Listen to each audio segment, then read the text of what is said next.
Hello students, आज हम देखने वाले हैं क्लास 10th का जो इलेक्ट्रिसिटी चैप्टर है उससे कुछ न्यूमेरिकल्स। ये न्यूमेरिकल्स आपके एग्जाम में बहुत बार पूछ लिए जाते हैं और न्यूमेरिकल्स इतने टफ भी नहीं है। ठीक है, तो आइए हम स्टार्ट करते हैं। हमारे पास कुछ न्यूमेरिकल्स हैं।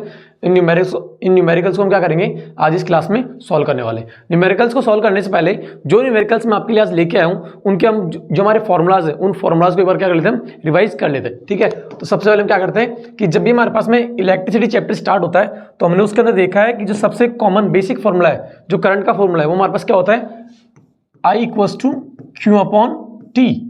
ओके, यहां पे I stands for electric current,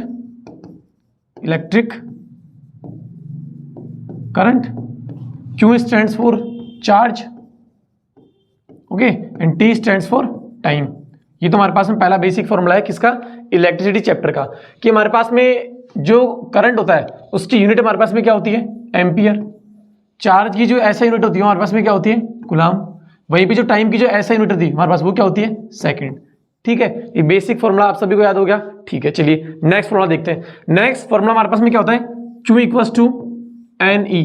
ये फॉर्मूला कब काम में आता है हमारे, कभी भी आपको नंबर ऑफ इलेक्ट्रॉन्स निकाल लो। क्या निकाल लो, मैंने क्या बोला आपको कि कभी भी आपको अगर नंबर ऑफ इलेक्ट्रॉन्स निकाल लो कितने भी चार्ज के अंदर, तो आप कौन सा फॉर्मूला काम में लोगे, Q इक्वल्स टू NE वाला फॉर्मूला काम में लोगे। इसमें Q stands for again charge, N stands for number of electrons. मैंने क्या बोला यहाँ पे, N stands for number of electrons. मैंने अभी आपको बोला है कि ये वाला फॉर्मूला हम कब काम में लेंगे, जब आपको नंबर ऑफ इलेक्ट्रॉन्स निकालने होंगे। बात ठीक है। और ये हमारे पास जो E है, E stands for charge of electron. Electron का जो चार्ज होता है वो होता है, अब इलेक्ट्रॉन का सर चार्ज क्या होता है, इलेक्ट्रॉन की चार्ज की वैल्यू क्या होती है, 1.6 इंटू 10⁻⁻⁻⁹। अब हम चार्ज की बात कर रहे हैं और हमने पढ़ा है कि चार्ज क्या होता है, क्यों होता है, और क्यों की यूनिट क्या होती है हमारे पास में, कूलम। तो जो आपकी एक इलेक्ट्रॉन के ऊपर चार्ज हो क्या होगा, 1.6 into 10⁻⁻⁹ coulomb. Is that clear? ठीक है, वहीं पे पास हमारे पास जो अगला फॉर्मूला आएगा वो हमारे पास में आएगा V equals to W upon Q, where V stands for potential difference. ठीक है, हमारे पास यहां पे V क्या होगा, पोटेंशियल डिफरेंस होगा। W stands for work, very good, and Q stands for again charge. कि सर किसी भी एक चार्ज को किसी एक पॉइंट से दूसरे पॉइंट तक लाने के लिए आपने कितना वर्क डन किया है, उसे हम क्या बोलते हैं, उसे हम पोटेंशियल डिफरेंस कहते हैं। ठीक है, हमारे पास जो पोटेंशियल डिफरेंस होता है इसकी यूनिट हमारे पास में क्या होती है, इसकी यूनिट होती है बेटा हमारे पास में वोल्ट। क्या होती है, वोल्ट। जो हमारे पास में W होता है, वर्क होता है, वर्क की यूनिट हमारे पास क्या होती है, जूल। क्या होती है, जूल। अगेन कूलम की यूनिट हमारे पास में क्या होती है, सॉरी चार्ज की यूनिट क्या होती है हमारे पास में, कूलम होती है। ठीक है, ये तीन बेसिक फॉर्मूलाज। इसके बाद में अगला आपका आएगा ओम्स लॉ। ओम्स लॉ का फॉर्मूला क्या होता है, V इक्वल्स टू IR। ठीक है, यहां पे आपने V भी पढ़ रखा है, क्या होता है हमारे पास में, पोटेंशियल डिफरेंस होता है। I हमारे पास में क्या होता है, इलेक्ट्रिक करंट होता है, जो मैंने आपको पहले बता दिया। R हमारे पास में एक नई चीज आ रही है, इस R को हम क्या बोलते हैं, रेजिस्टेंस। क्या बोलते हैं, रेजिस्टेंस। ठीक है, ये रेजिस्टेंस क्या है, ये एक प्रकार का कांस्टेंट होता है और ये आपके करंट को किसी भी वायर के अंदर फ्लो करने से जो चीज रोकती है उसे हम क्या कहते हैं, इलेक्ट्रिक रेजिस्टेंस कहते हैं। ठीक है, इसकी पोटेंशियल डिफरेंस की यूनिट क्या होती है, अगेन वोल्ट होती है। इलेक्ट्रिक करंट की यूनिट क्या होती है, अगेन एम्पियर होती है। बस आपको अगला वर्ड क्या देखना है, जो रेजिस्टेंस है, रेजिस्टेंस की यूनिट हमारे पास में क्या आएगी, ओम। क्या आएगी, ओम। ये कुछ बेसिक फॉर्मुलाज है जो आपको मैं बता रहा हूं, ये फिर आगे हम चैप्टर जो न्यूमेरिकल्स है इन्हीं के बेसिस के ऊपर है। ठीक है, एक फॉर्मूला हमारे पास में और होता है, वो होता है R equals to rho L upon A, where R stands for resistance. Again ये रो हमारे पास में एक नया वर्ड है, इस रो का मतलब हमारे पास में क्या होता है, रेजिस्टिविटी। क्या होता है, रेजिस्टिविटी। ये सारे न्यूमेरिकल्स, ये सारे जो फॉर्मुलाज हैं आपने इस चैप्टर में पहले से पढ़ रखे होंगे आई होप, और ये जो इनके फॉर्मुलाज के बेसिस के ऊपर जो न्यूमेरिकल्स होंगे उनको हम देखने वाले, जल्दी से देखने वाले। ठीक है, एल क्या होगा हमारे पास में, लेंथ, जो कंडक्टर आप ले रहे हो उसकी लेंथ लेंगे, और एरिया ए क्या होता है, area of the cross section. जो भी आपने कंडक्टर लिया है उसका area of the cross section होगा, वो हमारे पास में क्या होगा, ए होगा। अगेन आर की यूनिट हमारे पास में क्या होती है, ओम होती है। रेजिस्टिविटी की यूनिट हमारे पास में क्या होती है, ओम मीटर। क्या होती है हमारे पास में, रेजिस्टिविटी की यूनिट क्या होती है हमारे पास में, ओम मीटर। ठीक है, लेंथ की यूनिट क्या होती है, मीटर में होती है। एरिया की क्या होती है, मीटर स्क्वायर होती है। ठीक है, तो हमने जो न्यूमेरिकल्स थे उनके फॉर्मुलाज देख लिए। अब हम एक एक न्यूमेरिकल्स को इजीली फोड़ने वाले, और ये न्यूमेरिकल्स आपके एग्जाम में पक्का पूछ लिए जाते हैं। सबसे पहले न्यूमेरिकल हम स्टार्ट करते हैं। बहुत ही इजी कॉन्सेप्ट है, बहुत ही इजी न्यूमेरिकल दिया आपको, और आई होप आप सब मजा लेंगे इसका।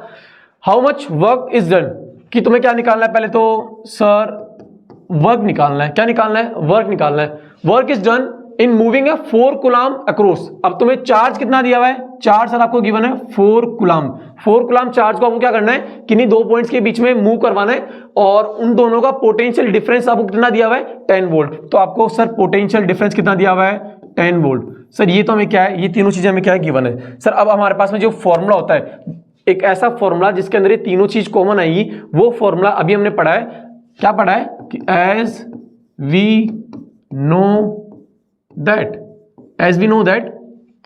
कि what V equals to W upon Q, where V stands for potential difference, W stands for work and Q stands for charge. Okay, तो हमारे पास में हमें V कितना दिया हुआ है, 10 दिया हुआ है सर, W हमें निकालना है सर, चार्ज हमें कितना दिया हुआ है सर, 4 दिया हुआ है। इजीली हमें क्या निकालना है, वर्क निकालना है। तो क्या करेंगे, इजीली सिंपली इसको इधर क्रॉस मल्टीप्लाई कर देंगे, तो 4 10 जा क्या होता है हमारे पास में, तो हमारे पास W कितना आ गया, 40। और वर्क की यूनिट अभी मैंने आपको बताई थोड़ी देर पहले, वर्क की यूनिट हमारे पास में क्या होती है, जूल। क्या होती है, जूल। तो हमारा वर्क कितना आ गया, 40 जूल। हमारा वर्क कितना आ गया, 40 जूल। आई होप कि आपको ये फर्स्ट क्वेश्चन समझ में आ गया होगा। इसी के साथ हम आगे बढ़ते हैं और हमारा क्या देखते हैं, सेकंड क्वेश्चन देखते हैं। ठीक है, सेकंड क्वेश्चन क्या कह रहा है, देखो ये भी इजी है, ज्यादा हार्ड नहीं है। क्या कह रहा है, how much energy is required is given, कि सर आपको एनर्जी देनी है, क्या देनी है, एनर्जी, ENERGY, एनर्जी। अब देखो बेटा, जो एनर्जी होती है और एनर्जी और जो हमारा वर्क होता है, ये दोनों क्या होती है, एक ही चीज होती है। तो आपको बेसिकली क्या निकालना है, हमारे वर्क निकालना है इस क्वेश्चन के अंदर।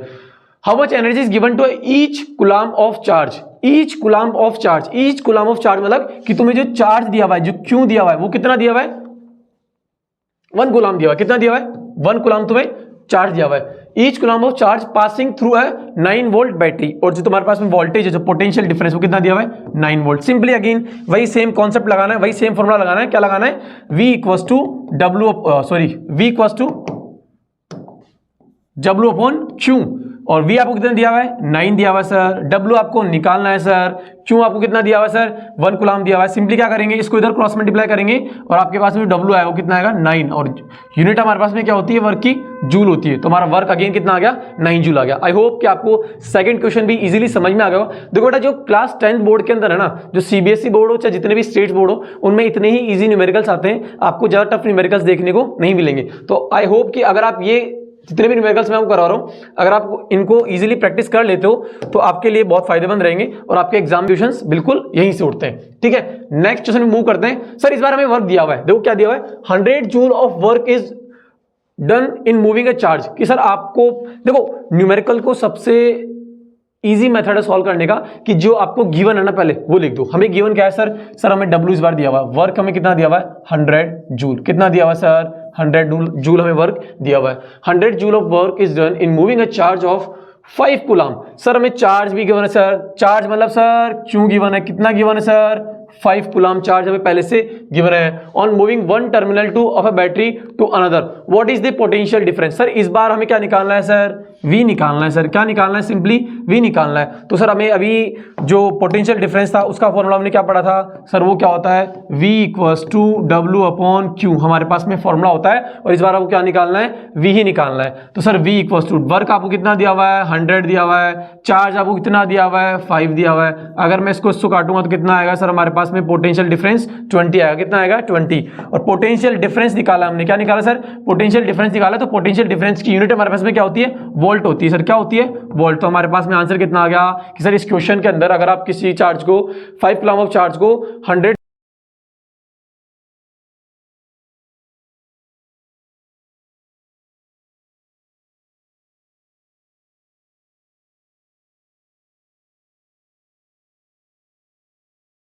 क्रिएट होगा, वो पोटेंशियल डिफरेंस कितना होगा सर, 20 वोल्ट होगा। आई होप कि आपको ये वाला क्वेश्चन भी इजीली समझ में आ गया होगा। Let's move to the another question. Next question, question number 4। बहुत जल्दी सॉल्व कर रहे हैं हम यार, मतलब बहुत होशियार हो गए तुम। How many electrons pass through a lamp in 1 minute if the current is 220 milli ampere. If the current is 220 milli ampere. Sir आपको नंबर ऑफ इलेक्ट्रॉन्स निकालने हैं, हाउ मेनी इलेक्ट्रॉन्स। मैंने आपको अभी थोड़ी देर पहले स्टार्टिंग के अंदर जो कुछ फॉर्मुलाज रिवाइज करवाए थे, उसके अंदर मैंने आपको सेकंड फॉर्मुला पढ़ाया था, फॉर्मुला करवाया था Q इक्वल्स टू Ne और where N it stands for number of electrons, बताया था ना मैंने, तो वही नंबर ऑफ इलेक्ट्रॉन्स आपको यहां पे निकालने हैं। तो सर पहले हमें जो गिवन है वो गिवन हम लिख लेंगे कि आपको क्या निकालना है। सबसे पहले सर कोई लैंप है जिसके अंदर आपको टाइम दिया हुआ है, और लैंप कितनी देर चल रहा है आपके 1 मिनट, 1 मिनट तक चल रहा है, और उसके अंदर करंट जो आपके पास में पास हुआ है जो आई है, आई कितना हुआ आपके पास में 220 मिली एम्पियर, ठीक है। और आपको क्या निकालना है, नंबर ऑफ इलेक्ट्रॉन्स निकालने, क्या निकालने सर, नंबर ऑफ इलेक्ट्रॉन्स निकालने।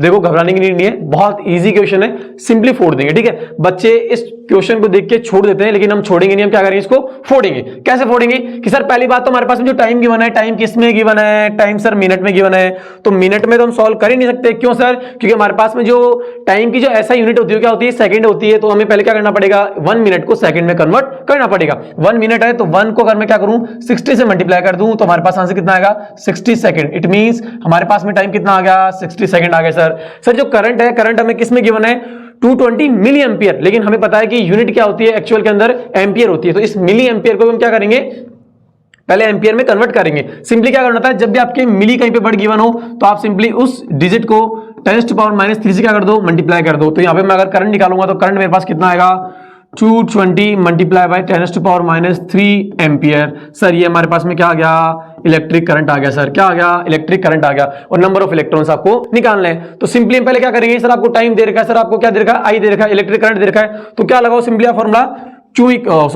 I equals to Q upon T. क्या फॉर्मूला लगाओ, I equals to Q upon T, I equals to Q upon T. आपको I कितना दिया हुआ सर, 220 मल्टीप्लाई बाय 10⁻³ एम्पियर। क्यों, आपको चार्ज निकालने पड़ेंगे, क्योंकि आपको नंबर ऑफ इलेक्ट्रॉन्स निकालने, ठीक है। नंबर ऑफ इलेक्ट्रॉन्स निकालने तो आपको क्या दिया होता है, आपका चार्ज आपको पता होना चाहिए, तो चार्ज हम निकाल रहे हैं, ठीक है। टाइम आपको कितना दिया हुआ है, 60 सेकंड दिया हुआ है। तो अगर यहां से मैं क्यू की वैल्यू निकालूंगा क्या आएगी, इस 60 को इधर क्रॉस मल्टीप्लाई कर दूंगा तो क्यू हमारे पास कितना आ गया, 220 मल्टीप्लाई बाय 10⁻³ मल्टीप्लाई बाय 60, ठीक है। कितने जीरो, 1 2 जीरो पहले आ गए, और 22 को मल्टीप्लाई करना है 6 से तो आ गया 12 132 मल्टीप्लाई बाय 10⁻³ और हमने क्या निकाला, ये क्यू निकाला है। क्यू मतलब चार्ज निकाला है, ठीक है। ये चार्ज हमारे पास में इतना आ गया, ठीक है।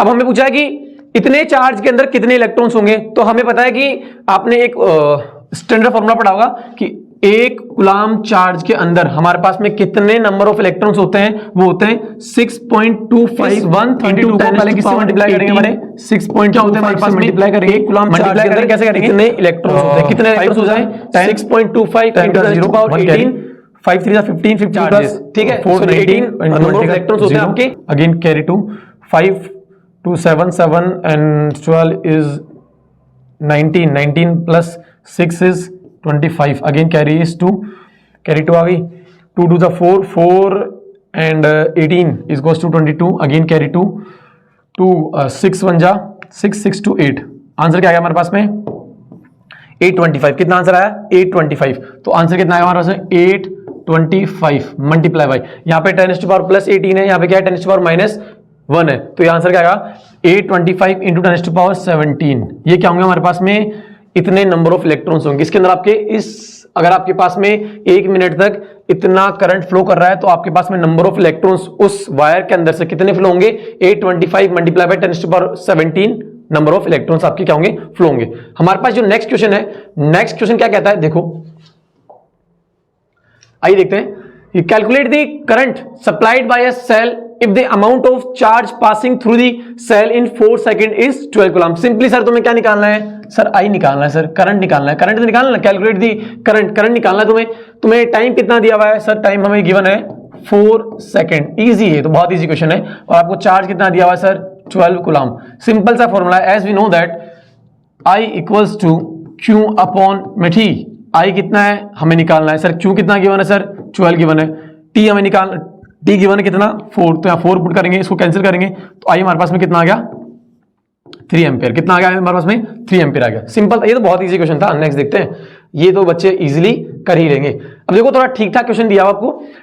क्वेश्चन क्या गिवन है, इसके अंदर जो ये वाला फॉर्मूला, इसमें आपके फॉर्मूला काम आएगा इस वाले क्वेश्चन में, R equals to rho L upon A. ये क्वेश्चन मैंने आपको स्टार्टिंग में बताया था, ये फॉर्मूला मैंने आपको स्टार्टिंग बताया था। Where R stands for electrical resistance, rho stands for electrical resistivity, L stands for length of the conductor and A stands for the area of the cross section of the conductor. ठीक है, यही formula काम मिलेंगे। फिर देखते हैं क्या बोलता है। पहले a cylinder of conductor of length L, length आपको L दी हुई है, and uniform area of cross section A आपको एरिया दिया हुआ है, and the resistance R, R आपको रेजिस्टेंस दिया हुआ है कि सर आपको कोई रेजिस्टेंस R दिया हुआ है, उसके अंदर आपको जो रेजिस्टिविटी वो रो लेनी पड़ेगी, उसकी लेंथ कितनी आपको L दे रखी है और एरिया कितना देगा वो A दिया हुआ है। ठीक है, फिर वो नेक्स्ट क्या बोलता है, ठीक है, the area of the cross section of the another conductor, कि आपको दूसरा कोई कंडक्टर वायर है उसका आपको क्या निकालना है, एरिया निकालना है। क्या निकालना है, एरिया। अगर मान लो इसका एरिया ए था तो इसका अगले वाला जो कंडक्टर हुआ उसके एरिया क्या लेंगे हम, ए डैश लेंगे। क्या लेंगे, ए डैश लेंगे।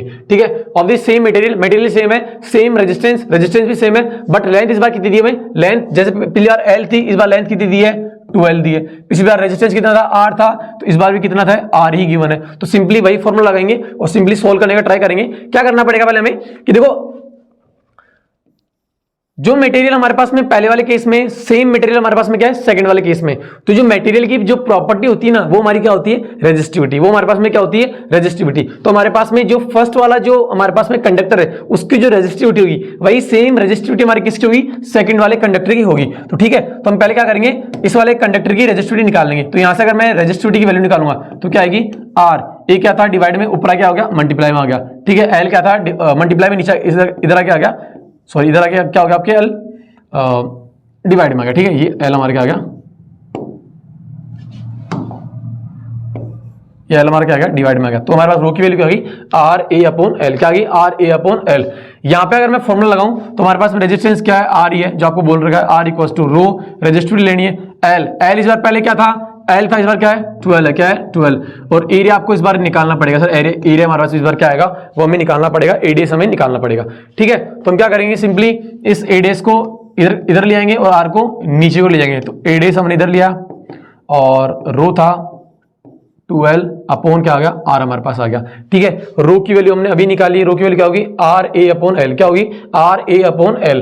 तो A dash equals to rho की वैल्यू क्या है, R A upon L multiply by 2l upon में आर। ठीक है, ये आर से आर कैंसिल हो गया, एल से एल कैंसिल हो गया, और हमारे पास में जो नया एरिया है वो नया एरिया हमारे पास में क्या है, एडएस हमारे पास में क्या है, ट्वाइस ऑफ ए। क्या है हमारे पास में, ट्वाइस ऑफ ए। कि अगर कंडक्टर का पहले का एरिया क्या है हमारे पास में, क्रॉस सेक्शन एरिया ए है, तो इस वाले कंडक्टर के अंदर जिसकी लेंथ आपने क्या कर दी, डबल कर दी, तो उसके एरिया को भी आपको क्या करना पड़ेगा, डबल करना पड़ेगा। क्या करना पड़ेगा आपको, एरिया को भी डबल करना पड़ेगा, तभी उसकी जो रेजिस्टिविटी है, तभी उसका जो रेजिस्टेंस हो क्या आएगा हमारे पास में, सेम आएगा। आई होप स्टूडेंट्स की मैंने जो आपको 5 to 6 न्यूमेरिकल्स कराए ये आपको इजीली बढ़िया समझ में आए होंगे। और इस चैप्टर के अंदर जो अगले हमारे पास न्यूमेरिकल्स हैं जो मेनली सीरीज और पैरेलल कॉम्बिनेशन को लेके हैं, उन न्यूमेरिकल्स को हम अगले लेक्चर में कंप्लीट करने वाले हैं। अगर आपको ये सेशन अच्छा लगा हो तो प्लीज कमेंट करके बताइएगा। अगर आपको किसी भी न्यूमेरिकल में दिक्कत आई हो तो वो भी कमेंट कीजिएगा। अगर आपको आगे के कोई भी चैप्टर्स हो, फिजिक्स के या बायोलॉजी के, केमिस्ट्री के, उनके अंदर किसी भी चैप्टर के अंदर आपको डाउट है तो आप मेरे को कमेंट करके बता सकते हैं। मैं उनको आपको जल्दी जल्दी रेस्पॉन्स करने का ट्राई करूंगा। और अगली सीरीज के अंदर क्या देखने वाले, वही सीरीज और पैरेलल कॉम्बिनेशन जो न्यूमेरिकल्स है, लो लेवल से लेके हाई लेवल तक जितने भी न्यूमेरिकल्स हैं उनको सॉल्व करने वाले। Thank you.